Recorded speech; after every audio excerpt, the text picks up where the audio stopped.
Tonight we begin with something a little steamier, and by steamy I mean absolutely horrifying.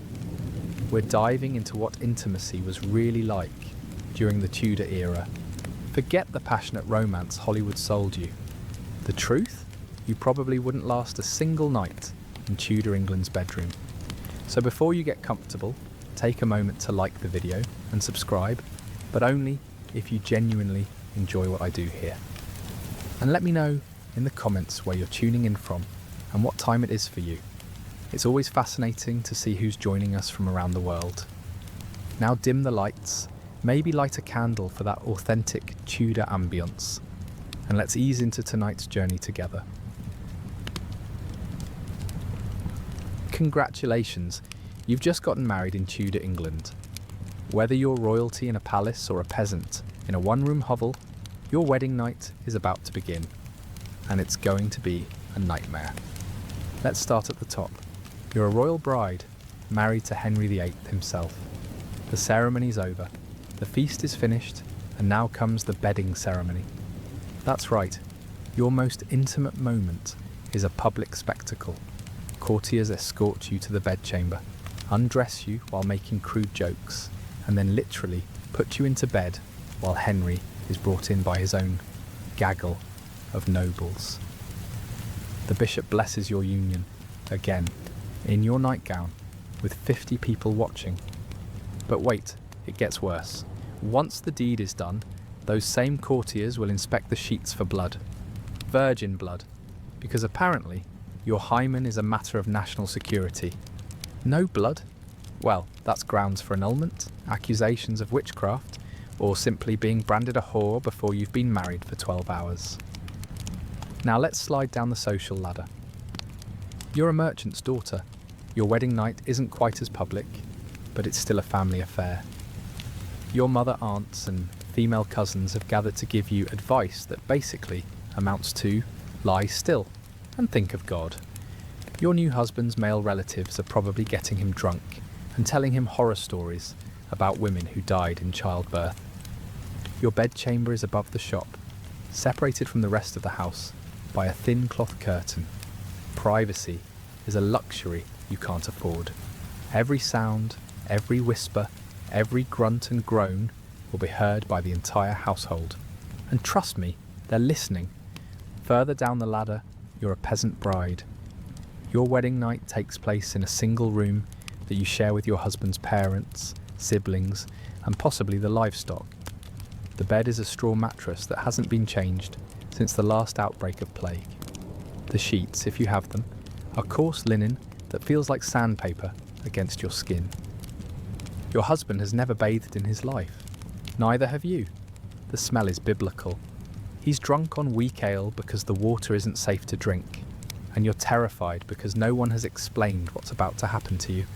Your mother died in childbirth when you were 12, and the village wise woman just cackled when you asked her about the marriage bed. But here's the universal truth across all social classes. Regardless of whether you're sleeping on silk or straw, your wedding night in Tudor England is about duty, not pleasure. It's about producing heirs, securing alliances, and fulfilling religious obligations. Love, compatibility, sexual satisfaction. Those are modern concepts that would have gotten you accused of witchcraft. Your body isn't yours anymore. It belongs to your husband, the church, and the state. And if you're unlucky enough to be married to Henry VIII, it also belongs to the executioner's block. Welcome to Tudor sexuality, where romance goes to die and everyone gets to watch it happen. Meet Catherine of Aragon, wife number 1 in Henry's parade of marital disasters. Born a Spanish princess, raised on Catholic guilt and royal duty, she arrived in England at 15 speaking no English and carrying enough religious baggage to sink the Spanish Armada. Catherine's first taste of Tudor hospitality came when she married Henry's older brother, Arthur, in 1501. Their wedding night was witnessed by half the court, because apparently nothing says holy matrimony like having bishops, nobles, and random courtiers critique your consummation technique. Arthur was pale, sickly, and probably more interested in his prayer book than his new wife. They were packed off to Wales, where Arthur promptly died 5 months later. But here's where it gets interesting. Did they or didn't they? Catherine swore until her deathbed that the marriage was never consummated, that Arthur was too weak and sick to perform his husbandly duties. This wasn't just bedroom gossip. It was a legal and theological minefield that would eventually tear England apart. Fast forward to 1509. Henry VIII, young, athletic, and convinced he's God's gift to womankind, decides to marry his dead brother's widow. Catherine is now 23, practically a spinster by Tudor standards. But she's experienced, beautiful, and best of all, she comes with a Spanish dowry. Their early married life seems promising. Henry is besotted, Catherine is grateful, and everyone's expecting a male heir within the year. But Tudor medicine and Tudor expectations don't mix well with Tudor reality. Catherine gets pregnant immediately. The court celebrates. Then she miscarries. She gets pregnant again. Miscarries again, and again, and again. Between 1510 and 1518, Catherine endures at least 6 pregnancies. Most end in heartbreak before the 3rd month. Those that don't often result in stillbirths, or babies who die within weeks. Imagine the pressure. Every time Henry visits your bedchamber, the entire kingdom is metaphorically watching. Every missed period is cause for celebration. Every resumed bleeding a national tragedy. Your worth as a woman, a wife, and a queen is measured entirely by your ability to produce a living male heir. The sexual act itself becomes mechanical, desperate. Henry approaches Catherine's bed not as a lover, but as a king performing his royal duty. There's no foreplay in Tudor England. The church considers anything beyond basic procreation to be sinful. So it's brief, awkward, and conducted with the weight of dynastic succession pressing down on both participants. Catherine's Spanish upbringing makes it worse. She's been taught that sex is a necessary evil, that good wives endure rather than enjoy. She lies still, closes her eyes and prays to the Virgin Mary, while Henry grunts and sweats above her. Afterward, she immediately gets on her knees to pray for conception, because apparently God needs extra encouragement. The one success story is Princess Mary, born in 1516, but even this miracle comes with a bitter aftertaste. She's female. In Tudor England, daughters don't count. They're expensive dowry drains who will eventually belong to another man's family. Henry needs sons, and Catherine has given him a daughter. As Catherine enters her 30s, the pressure intensifies. Her periods become irregular. Is it menopause or pregnancy? Every delayed cycle becomes a palace-wide guessing game. Henry's visits to her chamber become less frequent, more perfunctory. He started looking elsewhere, and Catherine knows it. By 1525, it's clear that Catherine's childbearing years are behind her. She's 39, worn down by years of failed pregnancies and the constant stress of court life. Henry's eye has wandered to younger women, particularly one Anne Boleyn, who has the audacity to refuse his advances unless he marries her. Catherine, raised in the rigid Catholicism of medieval Spain, refuses to accept that her marriage is over. Marriage is a sacrament, she argues, blessed by God and witnessed by the Church. Henry can't simply discard her because she's failed to produce sons. That's not how Catholic marriage works. But Henry is no longer thinking like a Catholic. He's thinking like a Tudor king who needs an heir and a fresh young wife to provide one.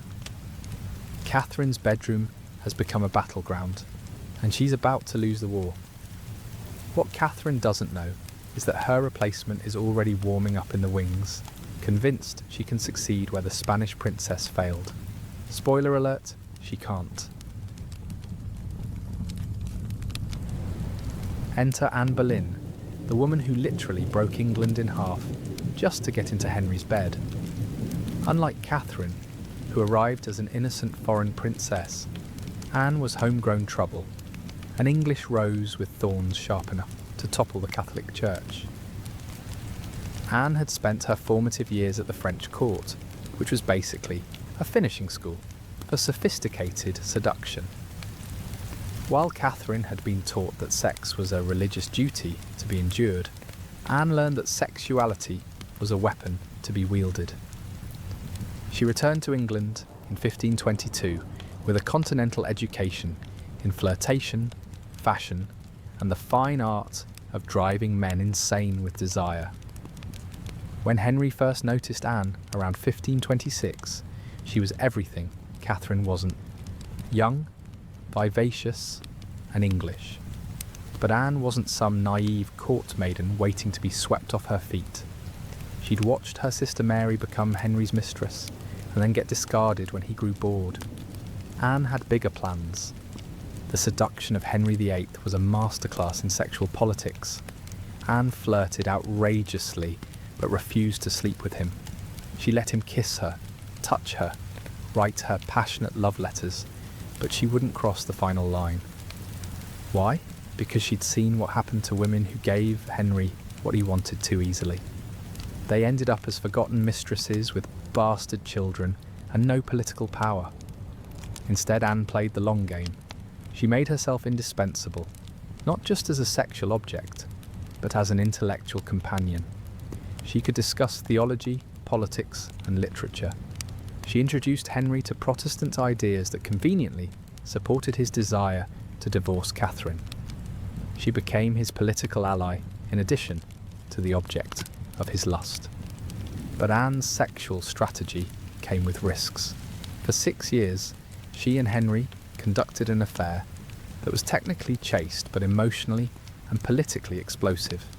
He was writing her love letters that read like soft-core pornography while simultaneously trying to convince the Pope to annul his marriage to Catherine.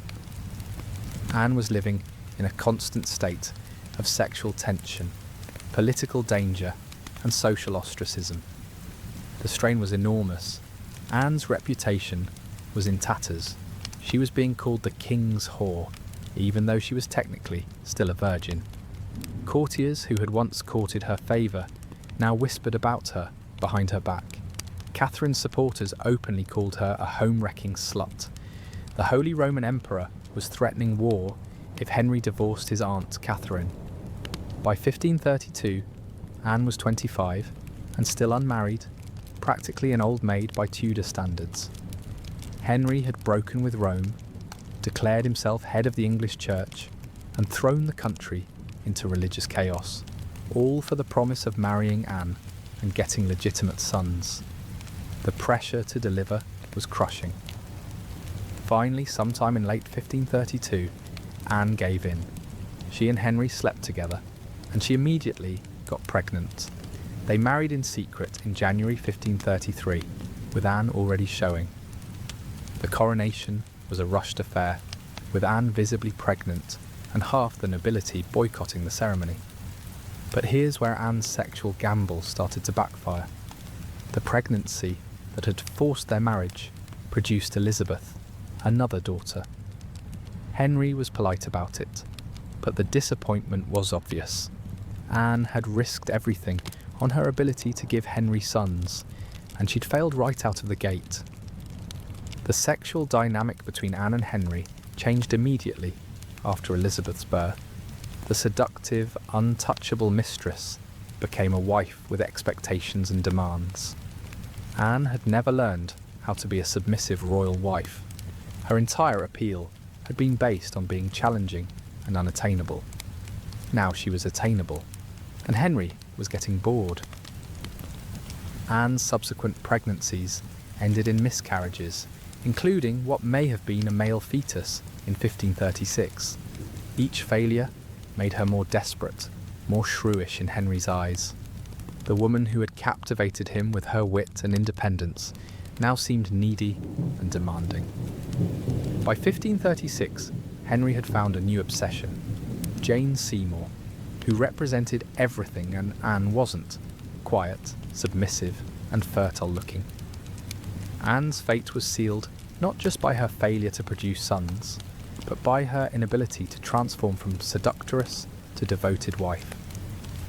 On May 19, 1536, Anne Boleyn was executed on charges of adultery, incest, and treason. Most historians agree the charges were fabricated. Anne's real crime wasn't sexual misconduct, it was failing to understand that in Tudor England, a woman's power was always temporary, and her sexuality could be both her greatest weapon and her ultimate downfall.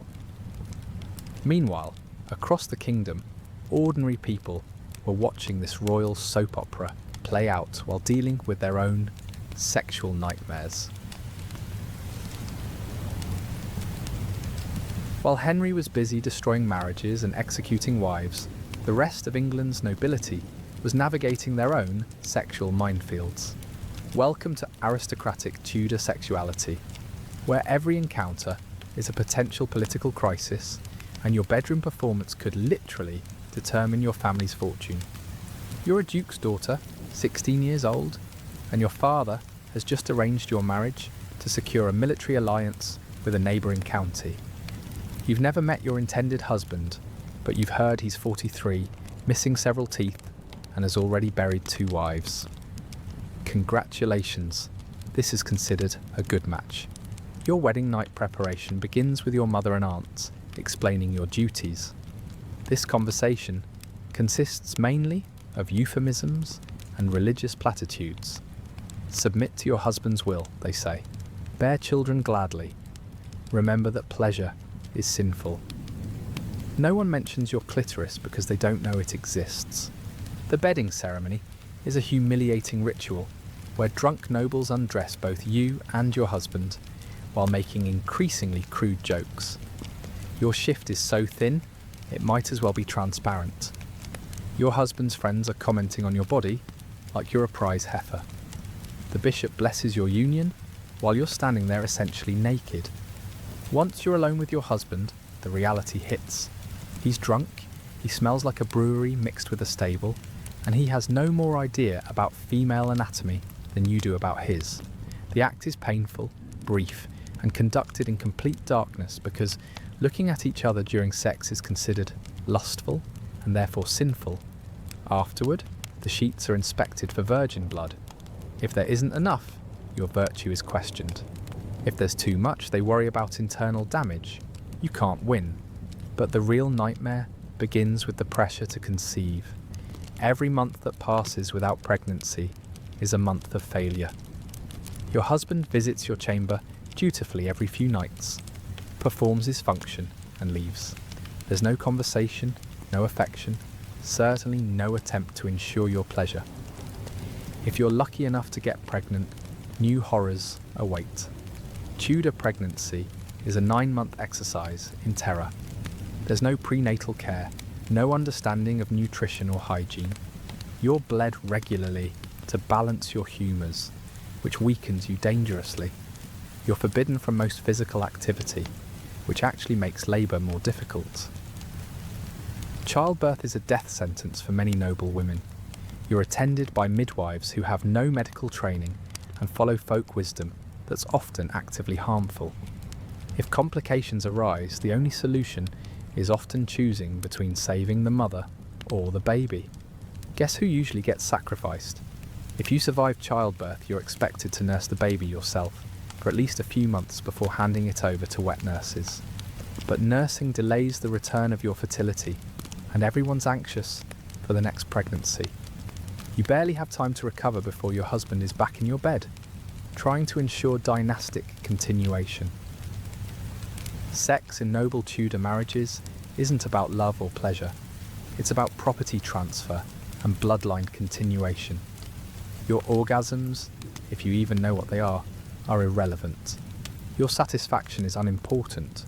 Your job is to lie still, conceive regularly, deliver safely, and die quietly when you're no longer useful.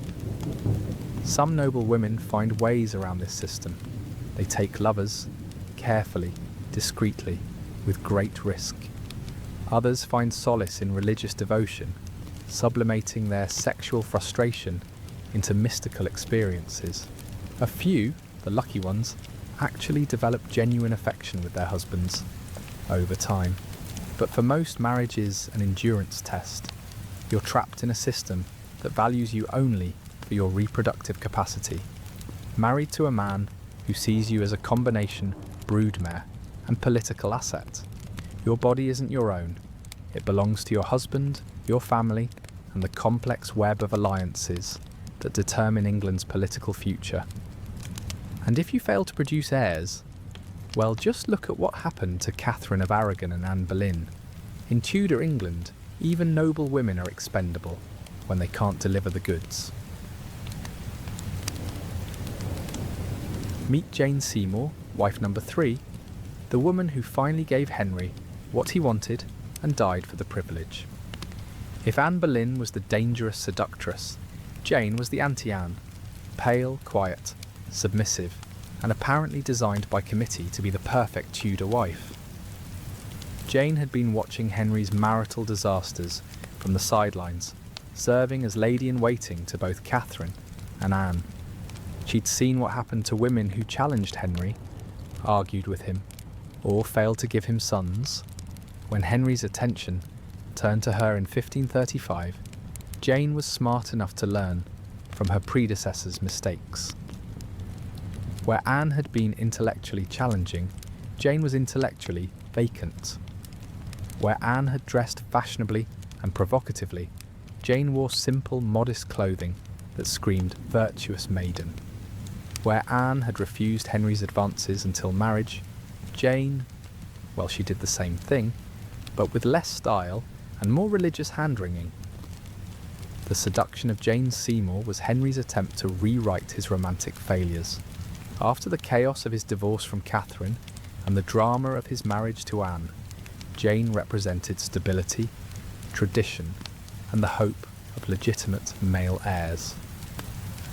She was everything Henry thought he wanted in a wife.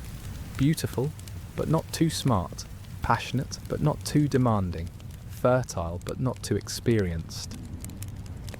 Jane and Henry were betrothed the day after Anne Boleyn's execution. Classy timing, Henry. They married 10 days later, because apparently waiting for the blood to dry on the scaffold was too much to ask. Jane's wedding was a muted affair. No grand coronation, no public celebrations. England was still processing the fact that their king had just murdered his second wife.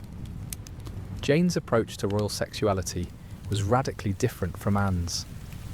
Where Anne had used her sexuality as a weapon, Jane wielded hers like a shield, protective, defensive, designed to deflect rather than provoke. She submitted to Henry's desires without complaint, agreed with his opinions without argument, and generally behaved like the perfect feminine ideal of Tudor England. But here's the thing about being the perfect wife to Henry VIII. It's a temporary job with a high mortality rate. Jane knew this. She'd literally stepped over Anne Boleyn's corpse to get to the altar. The pressure to produce a male heir was crushing, made worse by the knowledge that failure meant not just divorce, but potentially execution. Jane got pregnant almost immediately, which was both a blessing and a curse. The pregnancy validated her worth as a wife, but also put enormous pressure on the outcome. If she produced another daughter like Anne, she knew her fate would likely be similar. If she miscarried like Catherine had so many times, she'd be branded as cursed or barren. The sexual aspect of Jane's marriage was complicated by the weight of expectation. Every encounter with Henry was conducted under the shadow of succession anxiety. He wasn't making love to his wife. He was attempting to create a male heir. She wasn't enjoying her husband. She was performing her royal duty. Jane's pregnancy was difficult and anxious. She was constantly monitored, constantly worried about, constantly reminded that the future of the Tudor dynasty depended on what was growing in her womb. When she went into labour in October 1537, the entire kingdom held its breath. After a difficult labour lasting several days, Jane delivered Edward VI, the male heir Henry had been desperately seeking for nearly 30 years. the kingdom rejoiced.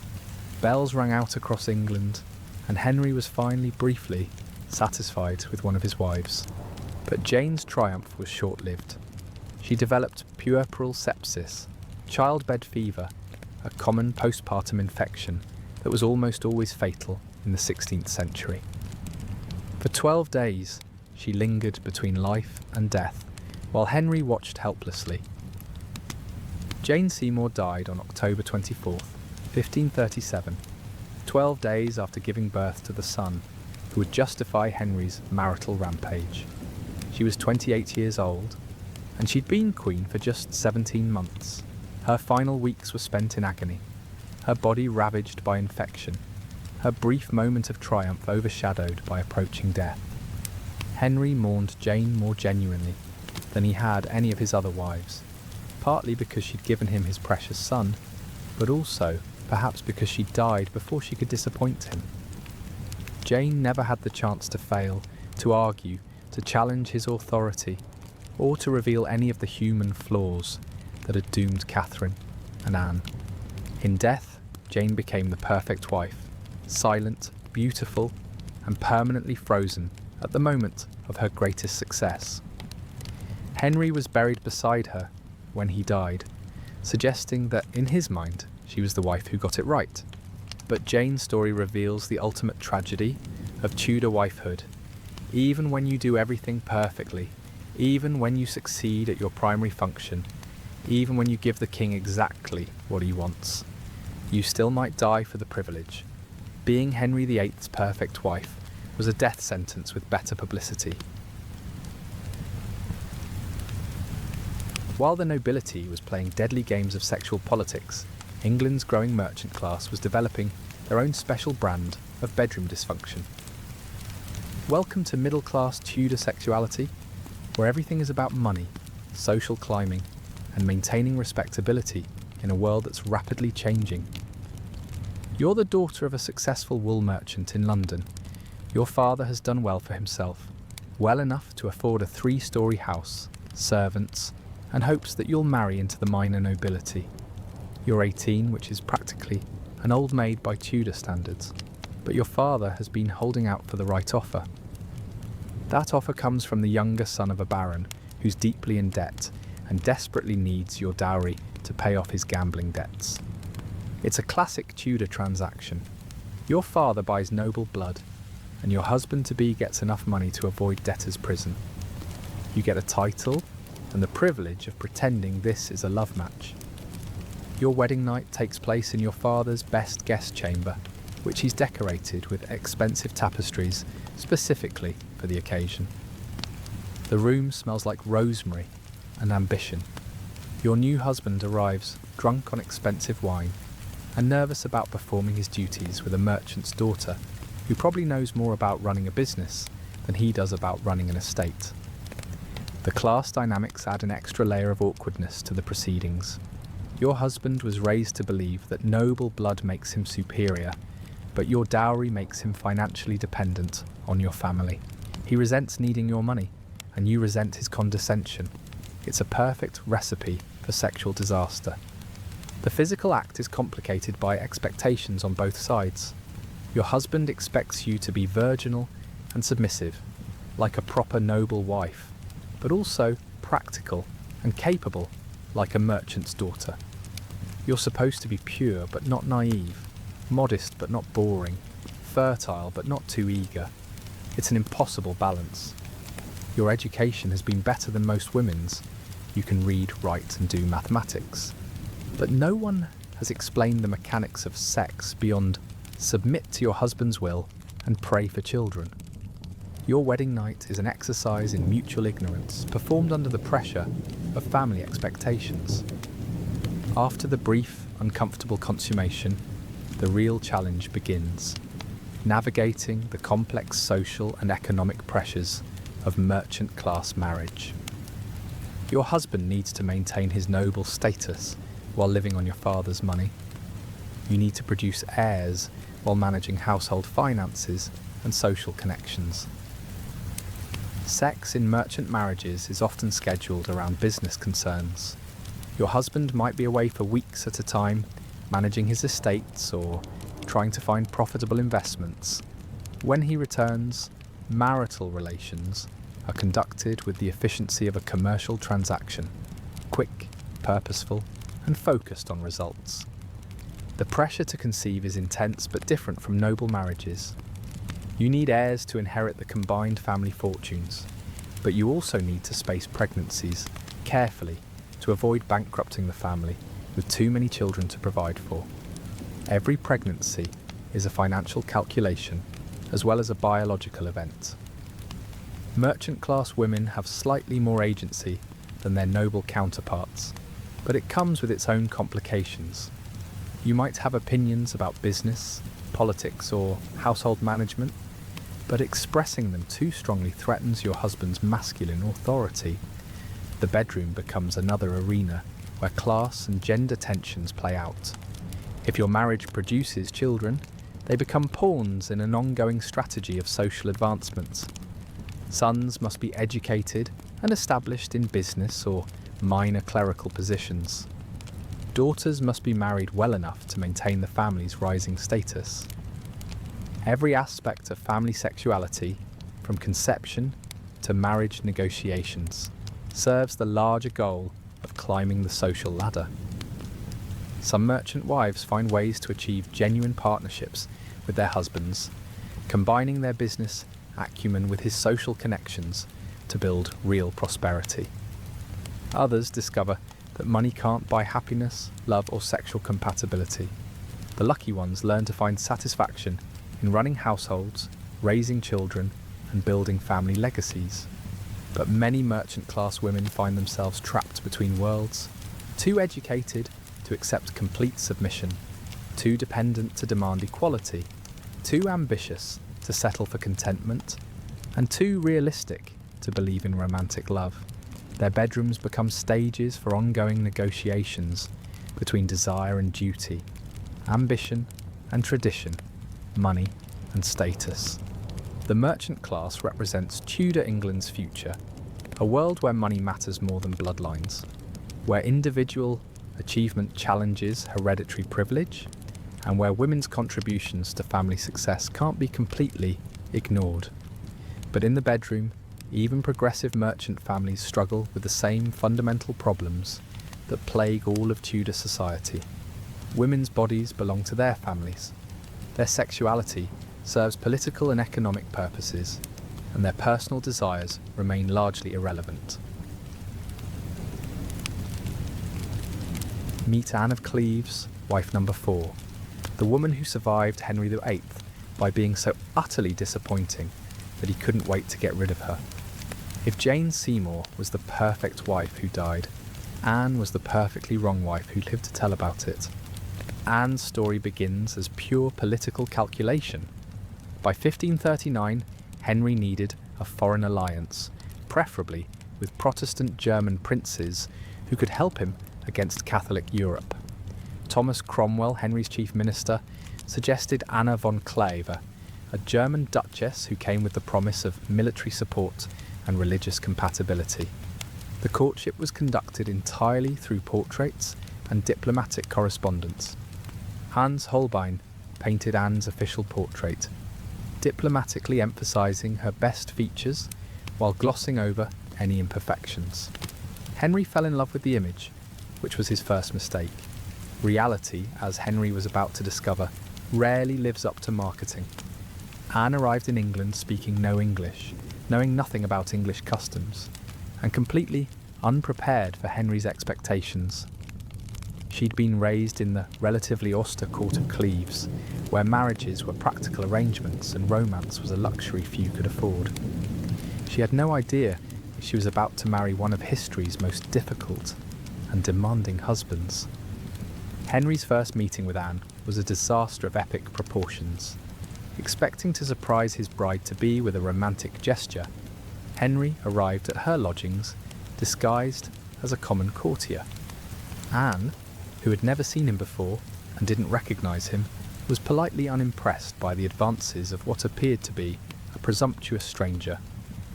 Henry was mortified. In his mind, his magnetic personality and royal charisma should have immediately captivated any woman, regardless of disguise. Anne's lukewarm reaction to his surprise visit wounded his ego and set the tone for everything that followed. The wedding proceeded as planned because diplomatic necessity outweighed personal preference, but Henry's enthusiasm had evaporated. From the moment they were pronounced husband and wife, Henry was looking for reasons to annul the marriage. Their wedding night was reportedly a complete failure. Henry later claimed that he found Anne so physically unappealing that he couldn't perform his husbandly duties. Whether this was true or simply a convenient excuse is debatable, but the result was the same. The marriage was never consummated. For 6 months, Henry and Anne maintained the pretense of marriage, while Henry's lawyers worked frantically to find legal grounds for annulment. Anne, meanwhile, was trying to navigate English court life, while gradually realising that her husband found her repulsive. The sexual failure of Henry's 4th marriage wasn't entirely Anne's fault. By 1540, Henry was 49 years old, increasingly overweight, and suffering from what was probably diabetes and a severely infected leg wound. His legendary sexual prowess was largely in the past, but admitting this would have damaged his masculine reputation. Instead, Henry blamed Anne's supposed ugliness and lack of sexual appeal. He claimed that her body was malformed, that she had offensive personal habits, and that marriage to her was both physically and spiritually impossible. These accusations were probably fabricated, but they served his political purposes. Anne, fortunately, was smarter than Henry's previous wives. When presented with the choice between fighting the annulment and accepting a generous settlement, she chose survival over pride. She agreed to the divorce, accepted the title of beloved sister to the king, and retired to a comfortable life on the generous estates Henry provided. The annulment was granted on grounds of unconsummated marriage and Anne's supposed pre-contract to another man. Within weeks of the divorce, Henry married Catherine Howard, a 19-year-old who represented everything Anne wasn't: young, English, experienced, and eager to please. Anne's story is unique among Henry's wives because she's the only one who successfully escaped with her life, her dignity, and her financial security intact. She survived by understanding that her value to Henry was entirely sexual and political, and when she failed to deliver on either front, her best strategy was graceful withdrawal. After the annulment, Anne lived quietly in England for 17 more years, outliving Henry and 3 of his subsequent wives. She never remarried, possibly because she'd learned that marriage to powerful men was a dangerous game, or possibly because her brief experience of royal sexuality had cured her of any romantic illusions. Anne of Cleves represents the rare Tudor woman who managed to turn sexual failure into personal success. By being thoroughly disappointing as a wife, she avoided the fate of Catherine of Aragon, divorce and exile, Anne Boleyn, execution, and Catherine Howard, also execution. Sometimes in Tudor England, being boring was the best survival strategy. Meet Catherine Howard, wife number 5, a teenager whose sexual past caught up with her in the most brutal way possible. If Anne of Cleves was saved by being boring, Catherine was doomed by being anything but. Catherine was probably around 19 when she married Henry in 1540. Though in Tudor England, girls often lied about their ages and birth records were unreliable.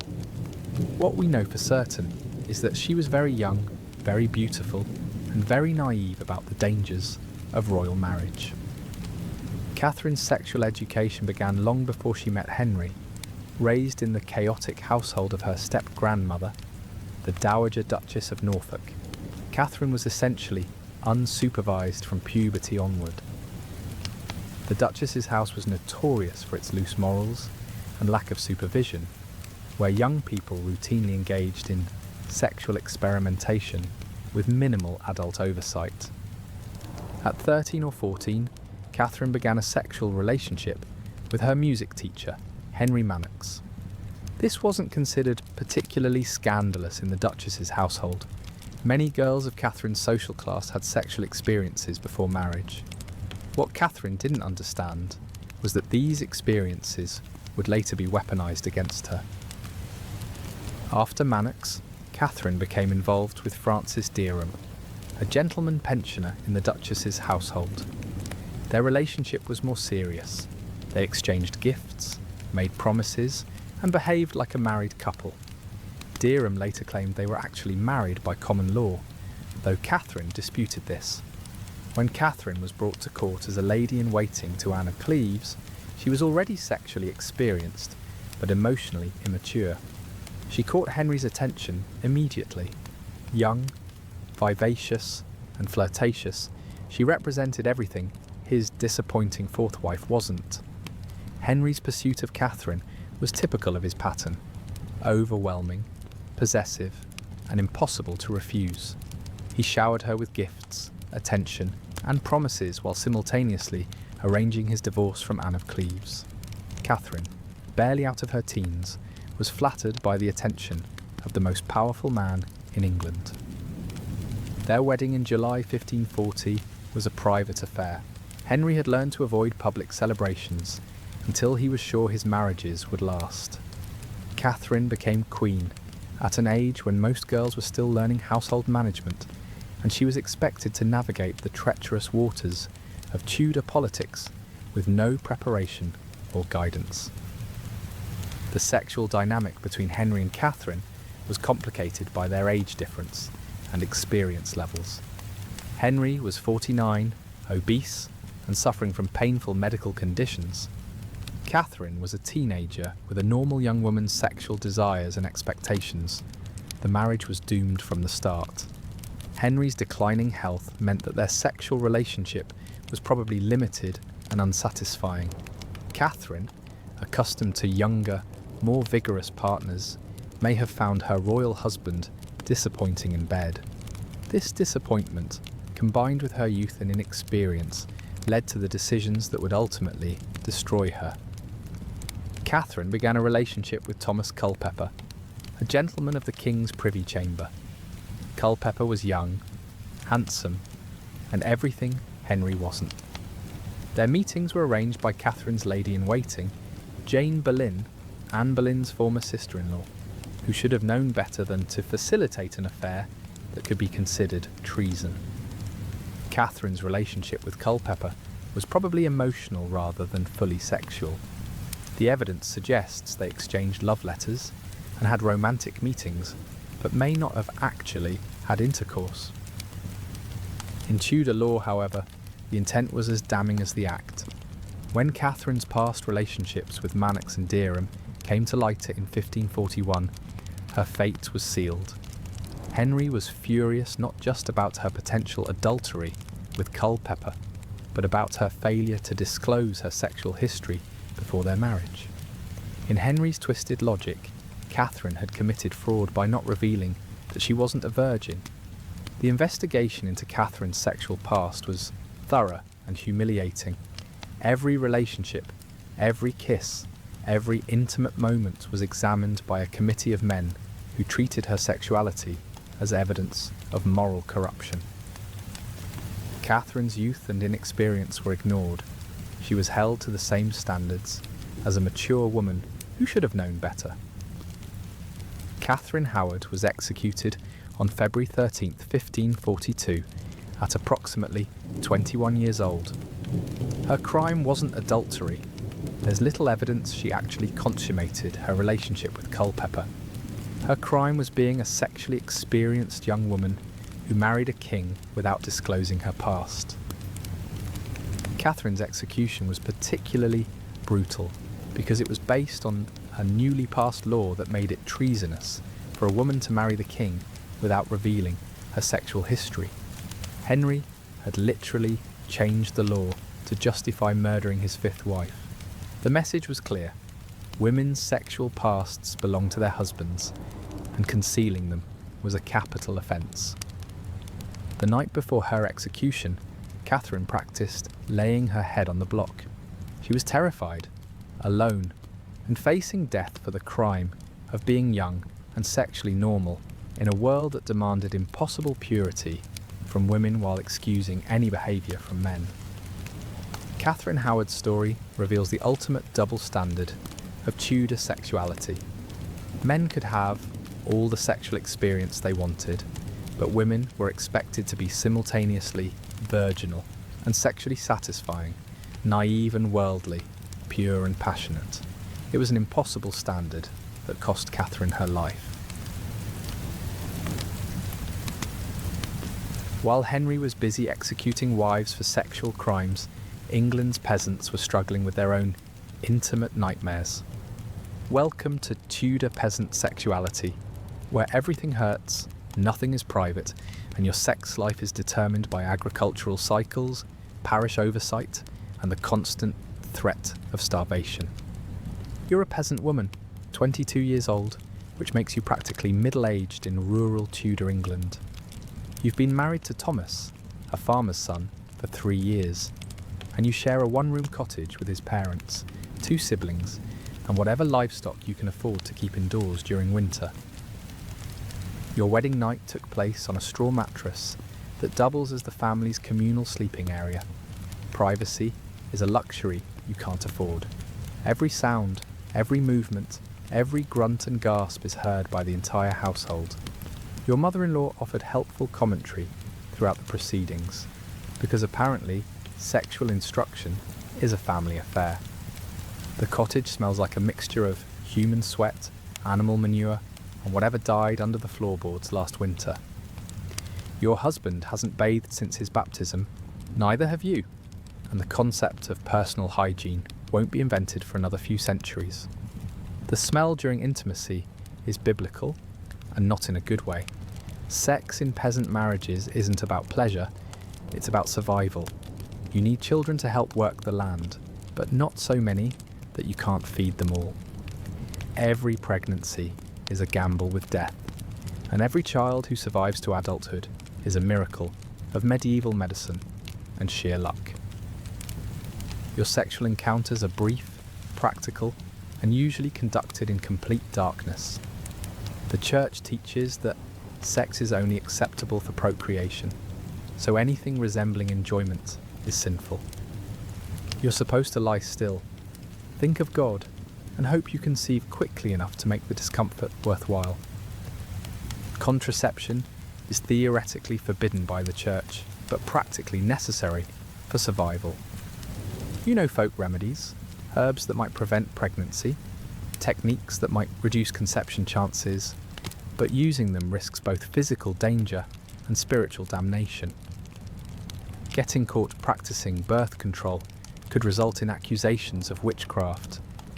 Your fertility is monitored not just by your husband, but by the entire village.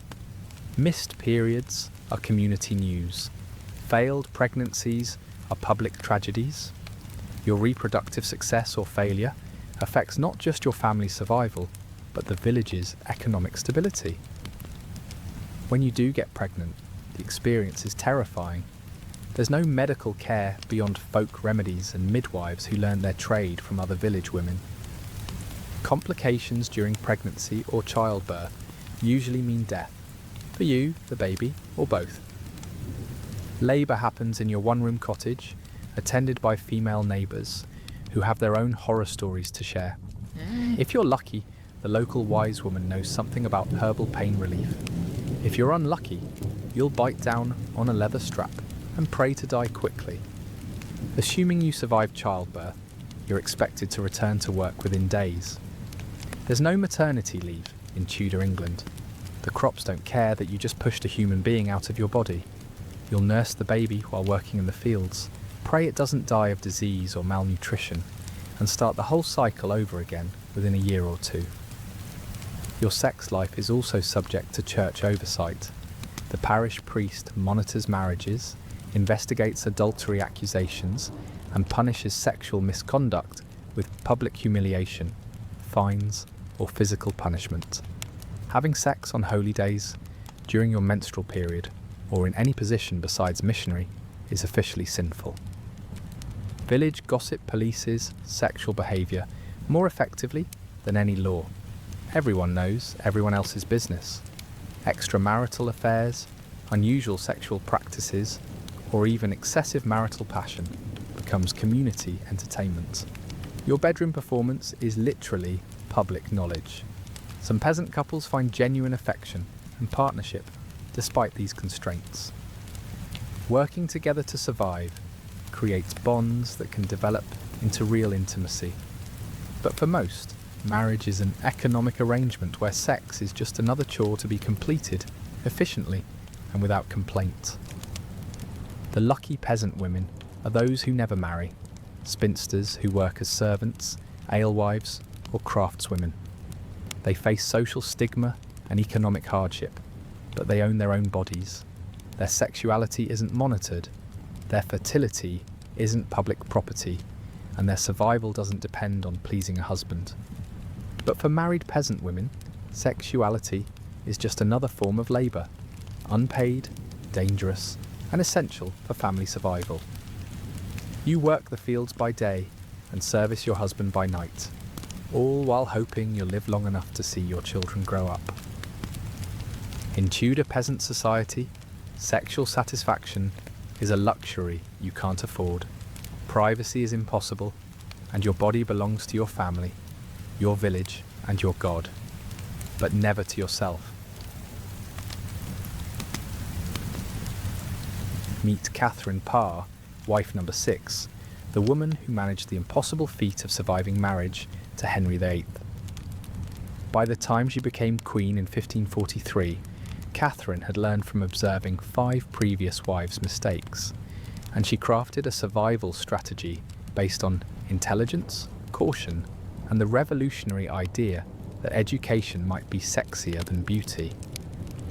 Catherine was 31 when she married Henry, ancient by Tudor standards, but perfectly suited for the role of nursewife to an increasingly decrepit king. She'd already been widowed twice, giving her more sexual and marital experience than any of Henry's previous wives. More importantly, she'd learned how to manage difficult men without threatening their masculine authority. Catherine's approach to royal sexuality was radically different from her predecessors. Where Catherine of Aragon had relied on religious duty, Anne Boleyn on seduction, Jane Seymour on submission, Anne of Cleves on diplomacy, and Catherine Howard on youthful passion, Catherine Parr chose intellectual compatibility as her primary weapon. By 1543, Henry was 52 years old, massively overweight, and suffering from infected leg ulcers that made him nearly immobile. His legendary sexual appetite had been replaced by chronic pain, mood swings, and the kind of medical problems that made intimate relations more medical procedure than romantic encounter. Catherine recognised that Henry's needs had changed. He didn't want a young bride to prove his virility or a beautiful wife to display his power. He wanted a nurse, a companion, and a stepmother for his 3 children. Catherine positioned herself as the perfect candidate for all 3 roles. Their courtship was notably mature and practical. Catherine was intelligent enough to engage Henry in theological and political discussions, experienced enough to manage his household efficiently, and diplomatic enough to avoid challenging his authority. She was the anti-Anne Boleyn, supportive rather than challenging, calming rather than exciting. Their wedding was a small private affair.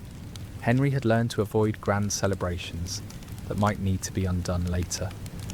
Catherine's approach to their marriage was strategic from the beginning. She made herself indispensable, not as a sexual partner, but as an intellectual companion and domestic manager. The sexual aspect of their marriage was probably minimal. Henry's health problems made regular intimacy difficult, if not impossible.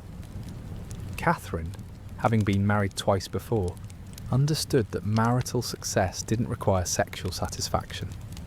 Her job was to keep Henry comfortable, entertained, and convinced of his own continued virility. Catherine's real genius was in recognising that Henry's ego needed careful management. She praised his theological writings, supported his religious policies, and made him feel intellectually superior, even when she was clearly the more educated partner. She learned to disagree without challenging, to suggest without commanding, and to lead without appearing to do so. But Catherine's survival strategy wasn't just about managing Henry, it was about positioning herself for the future. She became deeply involved in the education of Henry's children, particularly Elizabeth and Edward. She recognised that her long-term survival might depend on their future goodwill rather than Henry's continued favour. Catherine's most dangerous moment came in 1546 when her Protestant sympathies put her at odds with Henry's increasingly conservative religious policies. Conservative courtiers tried to have her arrested for heresy, using her intellectual interests and religious writings as evidence of dangerous thinking. Catherine's response was a masterclass in feminine political survival.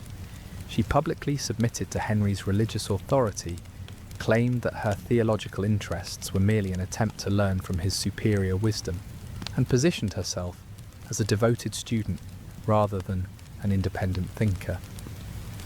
Henry, flattered by her apparent intellectual humility, dismissed the charges against her. When Henry died in January 1547, Catherine was the only one of his wives to survive him, with her reputation intact. She'd managed 4 years of marriage to England's most dangerous husband by making herself useful rather than desirable, indispensable rather than irreplaceable. After Henry's death, Catherine finally had the chance to marry for love. She quickly wed Thomas Seymour, her former suitor and the brother of Jane Seymour. Their relationship was passionate and genuine in ways that royal marriages rarely were, but it also proved that Catherine's careful political instincts hadn't extended to her personal life. Catherine's marriage to Seymour was scandal-ridden and politically damaging. Her passionate letters to her new husband revealed a side of her personality that she'd carefully hidden during her royal marriage. She'd survived Henry VIII by suppressing her own desires and opinions, but freedom revealed that those desires had been merely dormant, not dead. Catherine Parr died in childbirth in 1548, at age 36, shortly after giving birth to her only child. Her death was tragically ironic. She'd survived the most dangerous husband in English history, only to die from the common fate that claimed so many Tudor women. Catherine's legacy isn't just that she survived Henry VIII, but that she proved intelligence and education could be as powerful as beauty or bloodlines in navigating the treacherous waters of Tudor marriage. She was the first of Henry's wives to be valued primarily for her mind rather than her body, and in doing so, she pointed toward a future where women's intellectual contributions might matter as much as their reproductive capacity. While the nobility played their deadly games of sexual politics, England's servants, craftsmen, and labourers were navigating their own intimate struggles in the shadows of Tudor society. Welcome to working-class sexuality, where privacy is impossible, pregnancy is dangerous, and your sex life is governed by masters, mistresses, and economic necessity. You're a kitchen maid in a noble household, 16 years old, and earning 4 shillings a year, plus room and board. Your room is a straw mattress in the servants' quarters that you share with 3 other girls. Your privacy consists of a thin curtain and the hope that your roommates are heavy sleepers. Sexual opportunities for servants are limited and dangerous. Any relationship with a fellow servant risks both participants' employment. Relationships with nobility are exploitative by definition. You can't say no to someone who controls your livelihood, and relationships with men outside the household require permissions you're unlikely to receive. But nature doesn't respect social boundaries. You're young, healthy, and sharing close quarters with attractive young men who work in the stables, gardens, and kitchens. Sexual tension is inevitable, and sexual encounters happen despite all the rules designed to prevent them. When they do happen, servant sexuality is constrained by fear and logistics. You steal moments in empty chambers, grain stores, or gardens, always listening for footsteps that might mean discovery and dismissal. The act itself is hurried, uncomfortable, and conducted with a constant fear of being caught. Pregnancy for a servant girl is a catastrophe. You'll be dismissed immediately. No household wants to support illegitimate children or deal with the scandal of unwed pregnancy. Without employment references, you'll struggle to find other work. Your options are limited. A hastily arranged marriage, if the father is willing. Life as a prostitute, if he's not. Or death in childbirth, if you're unlucky. Male servants face their own sexual constraints. Relationships with female servants risk their employment and reputation. Sexual advances toward their social superiors could result in charges of rape or assault. Their sexuality is policed by masters who see any romantic attachment as a distraction from work duties. Some households are more permissive than others. Enlightened masters might allow servants to marry and provide family quarters. Others strictly forbid any romantic relationships and dismiss servants for the slightest impropriety. Your sexual opportunities depend entirely on your employer's whims and moral standards. Working-class urban sexuality follows different patterns. You're a blacksmith's apprentice, living above the shop with your master's family. Sexual opportunities exist with servant girls, shop customers, or prostitutes, but each comes with different risks and social consequences.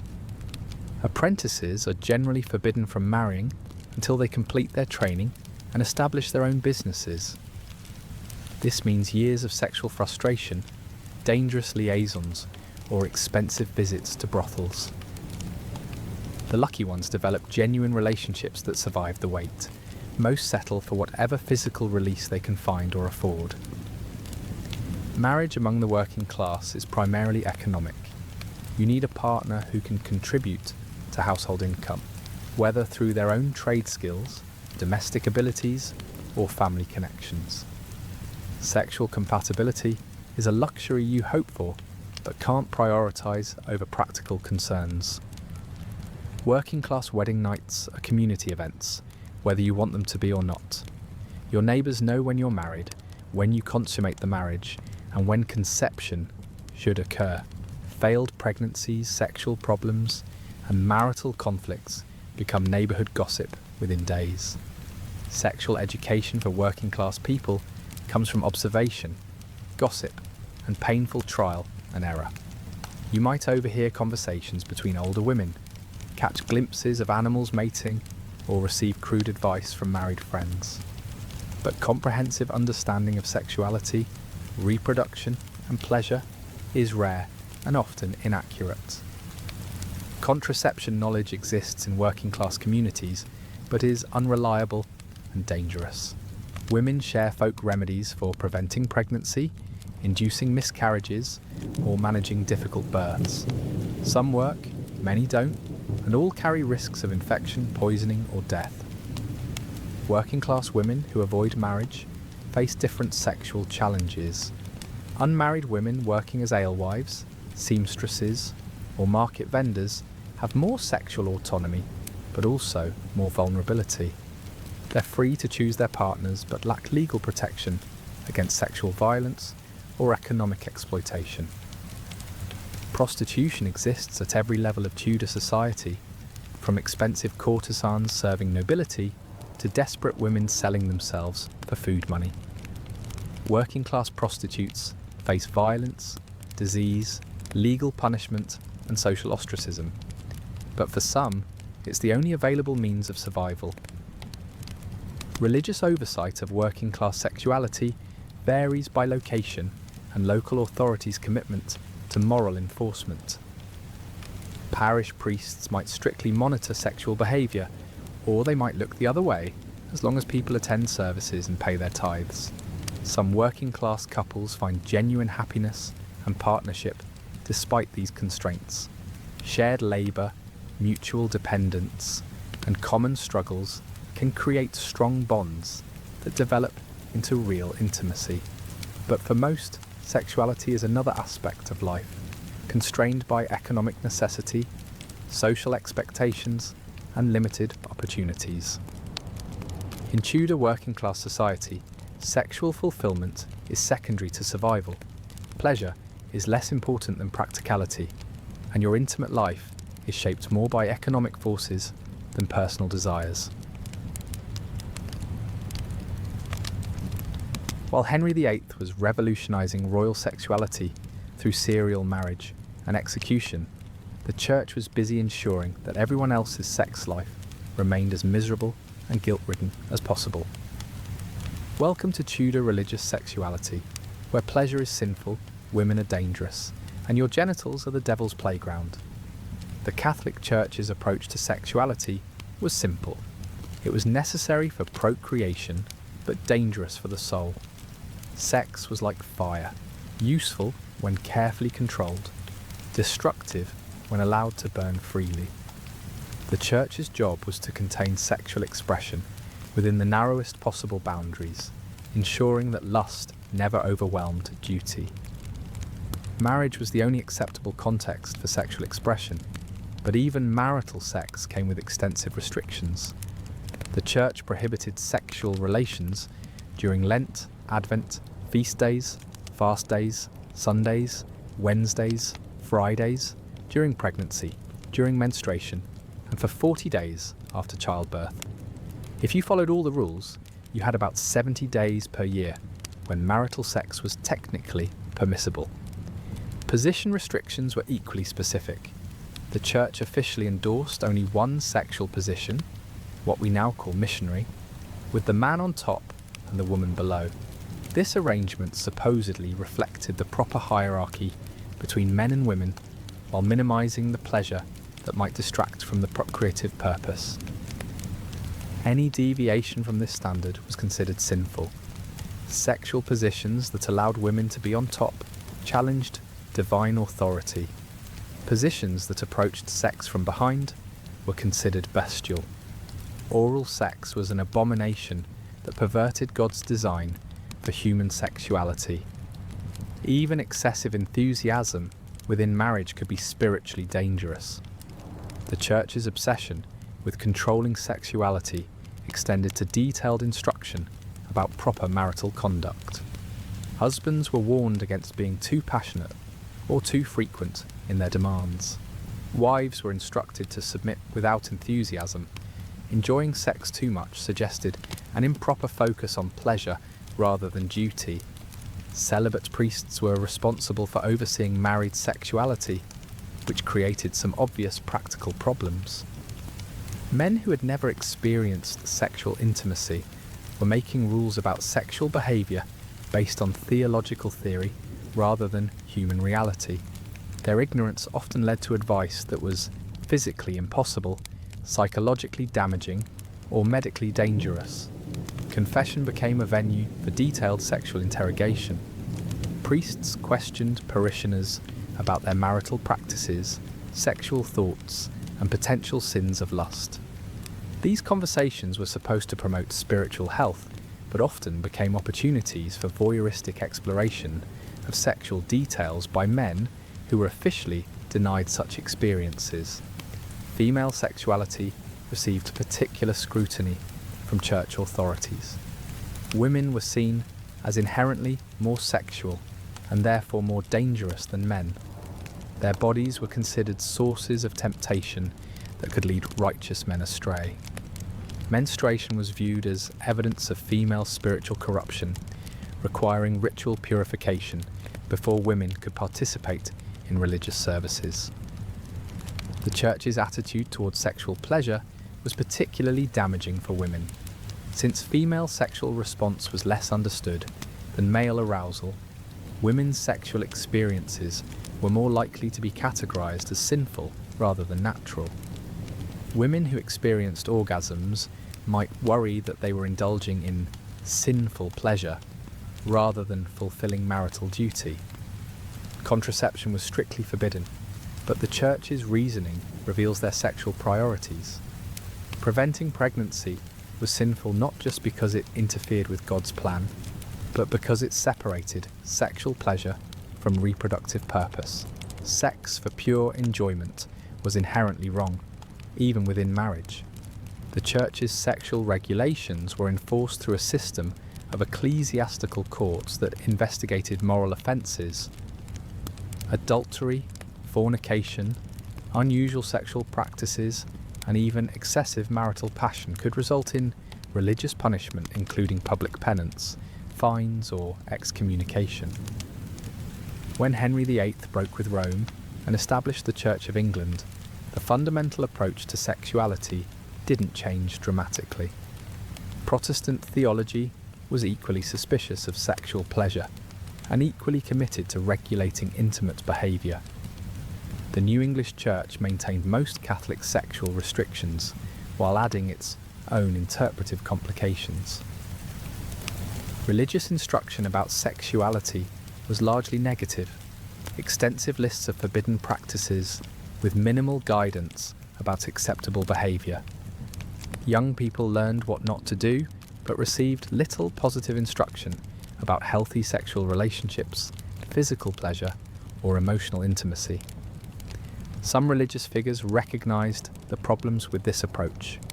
A few theologians argued that sexual pleasure within marriage could be spiritually positive, that physical intimacy could strengthen marital bonds, and that excessive regulation might actually promote the sins it was designed to prevent. But these voices were minority opinions in a religious culture that preferred sexual suppression to sexual celebration. The psychological impact of religious sexual regulation was enormous. Generations of English people learned to associate sexual pleasure with spiritual danger, to fear their own bodily responses, and to approach intimacy with guilt rather than joy. These attitudes affected not just individual relationships, but the entire culture's approach to sexuality, gender relations, and human happiness. Religious control of sexuality also reinforced social hierarchies. Men's sexual desires were seen as natural, if dangerous, while women's were viewed as corrupting influences. Upper-class sexuality was subject to different standards than peasant behaviour, and religious authorities often collaborated with secular powers to maintain social control through sexual regulation. In Tudor England, God didn't just watch your sex life, he actively disapproved of it. The Church's message was clear: your body is dangerous, pleasure is sinful, and the safest approach to sexuality is fearful restraint. It was a message that would shape English attitudes towards sex for centuries to come. By 1547, Henry VIII was dead. His 6 wives had been divorced, executed, or widowed, and England was left to contemplate the wreckage of 3 decades of royal sexual excess. But Henry's death didn't end the Tudor sexual nightmare. It simply passed the dysfunction to the next generation. Henry died at 55, massively obese, probably diabetic, and suffering from infected leg ulcers that had made him increasingly immobile and irritable. His legendary sexual appetite had been destroyed by years of overindulgence, poor diet, and the kind of medical problems that turn intimacy into agony. The irony is palpable. The king who had revolutionised English religion, politics and law in pursuit of sexual satisfaction died as one of the least sexually satisfied monarchs in English history. His later marriages had been largely sexless. His health had made passion impossible, and his obsession with male heirs had been fulfilled by a sickly son who would die at 15. Henry's sexual legacy was a disaster at every level of society. His marital catastrophes had destabilised the nobility. His religious changes had confused sexual morality, and his example had demonstrated that even absolute power couldn't guarantee sexual happiness. The medical realities of Tudor sexuality were horrifying, regardless of social class. Syphilis was spreading rapidly through European populations. Brought back by explorers, and spread through ports, armies, and royal courts.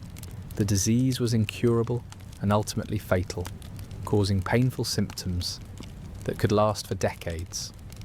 Other sexually transmitted infections were equally common and dangerous. Gonorrhea could cause infertility, chronic pain, and death. Genital herpes created recurring outbreaks without available treatment. Even minor infections could become life-threatening without antibiotics or proper medical care. Pregnancy remained one of the leading causes of death for women across all social classes. Maternal mortality rates were catastrophically high.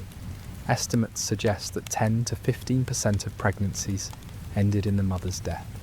Childbirth was literally a life or death gamble that women faced repeatedly throughout their reproductive years. Infant mortality was equally devastating. Nearly half of all children died before reaching age 5, often from preventable diseases, malnutrition, or birth complications. Parents learned not to become too emotionally attached to young children, knowing that death could claim them at any moment. The psychological trauma of Tudor sexuality extended beyond individual relationships to affect entire communities. Villages where multiple women died in childbirth, families where children died regularly, and marriages where sexual dysfunction destroyed emotional bonds, created cultures of sexual fear and emotional detachment. Sexual violence was endemic in Tudor society and largely unpunished. Women of all social classes faced the constant threat of rape, with little legal recourse and social stigma that often blamed victims rather than perpetrators. Marital rape was legally impossible. Wives were considered their husband's property without right to refuse sexual demands. The economic consequences of uncontrolled fertility were devastating for working-class families. Too many children meant poverty, malnutrition, and increased mortality for everyone. Too few children meant insufficient labour and economic insecurity. Families struggled to balance fertility with survival in a world where contraception was forbidden and unreliable. Sexual education remained dangerously inadequate across all social classes. Young people entered marriage and sexual relationships with minimal understanding of anatomy, reproduction, or pleasure. This ignorance led to unnecessary pain, dangerous practices, and sexual dysfunction that could last entire lifetimes. The religious guilt associated with sexuality created psychological problems that affected entire generations. People learned to fear their own bodies, suppress natural desires, and approach intimacy with shame rather than joy. These attitudes damaged not just sexual relationships, but emotional connections and mental health. Gender inequality was reinforced and intensified by Tudor sexual culture. Women's value was measured primarily by their reproductive capacity. Their sexuality was controlled by male authorities, and their pleasure was considered irrelevant or dangerous. Men faced their own pressures and constraints, but retained fundamental power over women's bodies and lives. The legal system reinforced sexual inequality through laws that treated women as property, made rape difficult to prosecute, and punished female sexual autonomy more severely than male sexual violence. Justice was applied differently based on gender, social class, and sexual behaviour. Social mobility was limited by sexual constraints that kept people locked in their birth circumstances. Peasant women couldn't escape their situations through marriage because their sexual reputations were constantly monitored. Noble women couldn't choose their partners because their sexuality served political purposes. Men's opportunities were also constrained by family expectations and economic necessities. The cultural legacy of Tudor sexuality extended far beyond the 16th century. Attitudes toward women's bodies, sexual pleasure, reproductive rights, and gender equality were shaped by Tudor-era beliefs that persisted for centuries. the shame, fear, and dysfunction that characterised Tudor intimate relationships became embedded in English culture. By the end of Henry's reign, England had learned that sexual obsession could destroy kingdoms, that uncontrolled royal sexuality could tear apart religious and political institutions, and that treating women as disposable sexual objects led to tragedy for everyone involved. The Tudor sexual experiment had failed catastrophically. Henry's pursuit of sexual satisfaction had led to executions, religious revolution, political chaos, and personal misery. His wives had paid the ultimate price for his sexual dysfunction, and England had been transformed by his bedroom failures. But perhaps the most tragic aspect of the Tudor sexual nightmare was how ordinary it was for most people.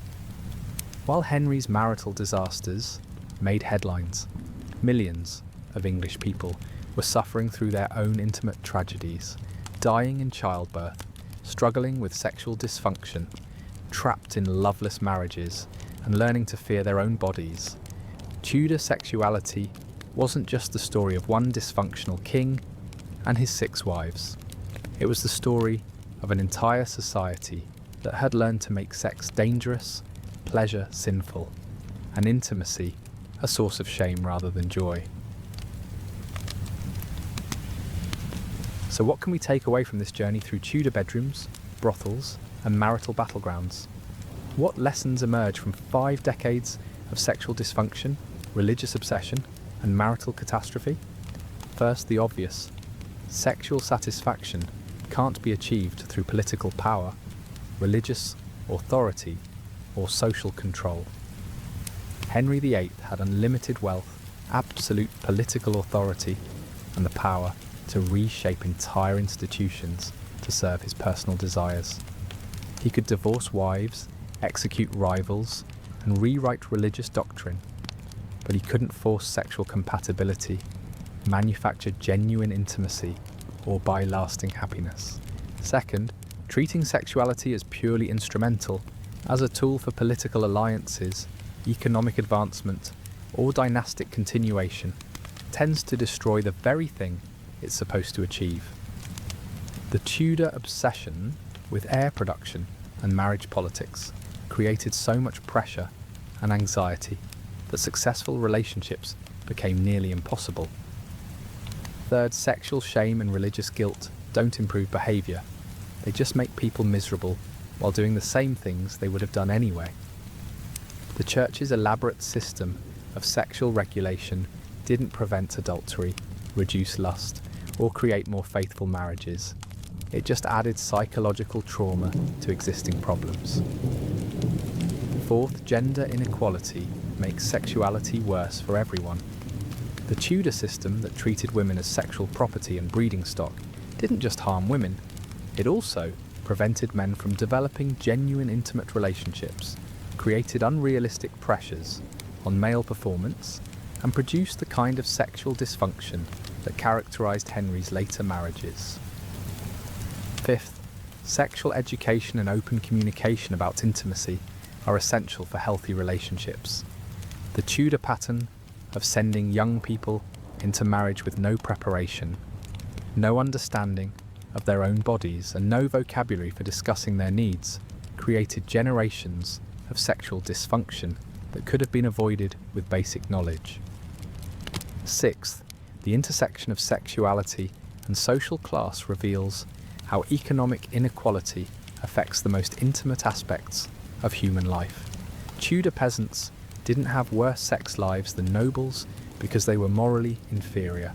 They suffered because poverty, lack of privacy, poor health, and economic insecurity made healthy sexuality nearly impossible. Seventh, the medical context matters enormously. Tudor sexuality was shaped by the constant threat of death in childbirth, sexually transmitted infections without cure, and complete ignorance of basic anatomy.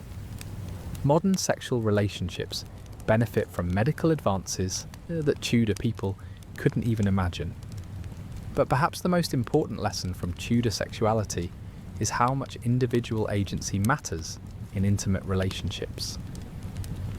The people who found genuine happiness and satisfaction: Catherine Parr's late-life romance with Thomas Seymour, some merchant couples who developed real partnerships, peasants who managed to create loving families despite brutal circumstances, were those who managed to assert some personal choice within constraining systems.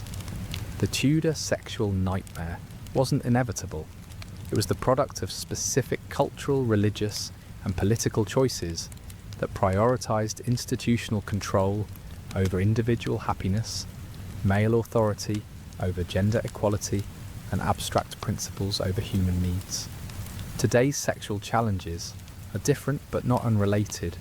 We still struggle with the balance between personal autonomy and social responsibility, still debate the role of religion in intimate relationships, still grapple with gender inequality and economic constraints on relationship choices. The Tudor example suggests that sexual happiness requires not just individual effort, but supportive social structures, legal systems that protect individual choice, economic arrangements that don't force people into desperate situations, educational institutions that provide accurate information about sexuality and relationships, and cultural values that prioritise genuine intimacy over institutional control. Most importantly, the Tudor sexual disasters demonstrate that intimacy can't be legislated, regulated, or controlled from the outside. Healthy sexuality requires trust, communication, equality, and mutual respect, qualities that can't be imposed by law or religious doctrine, but must be cultivated through individual choice and social support. Henry VIII's bedroom was a laboratory for sexual dysfunction because he tried to solve intimate problems through external power rather than internal growth. His wives suffered not because they were inadequate women, but because they were trapped in a system that made genuine intimacy impossible. Their stories remind us that sexual liberation isn't just about individual freedom, it's about creating social conditions that allow people to form healthy, consensual, mutually satisfying relationships without fear of violence, economic punishment, or social ostracism. The Tudor sexual nightmare is over, but its lessons remain relevant. We can choose to learn from their mistakes, or we can repeat them in modern forms. The choice, unlike the choices available to Henry's wives, is ours to make. And that's where we'll leave our journey through Tudor sexuality, not with answers, but with questions about how we can do better. If you've made it this far, you clearly have the stomach for historical truth, however uncomfortable. Like this video if it made you grateful for modern medicine, indoor plumbing, and the right to divorce without losing your head. Subscribe if you want more deep dives into history's darkest corners, and let me know in the comments which aspect of Tudor sexual dysfunction surprised you most. Until next time, remember, the past is a foreign country where they do things very differently, and sometimes that's a very good thing. As always, thank you for listening, sleep well, and we'll see you next time.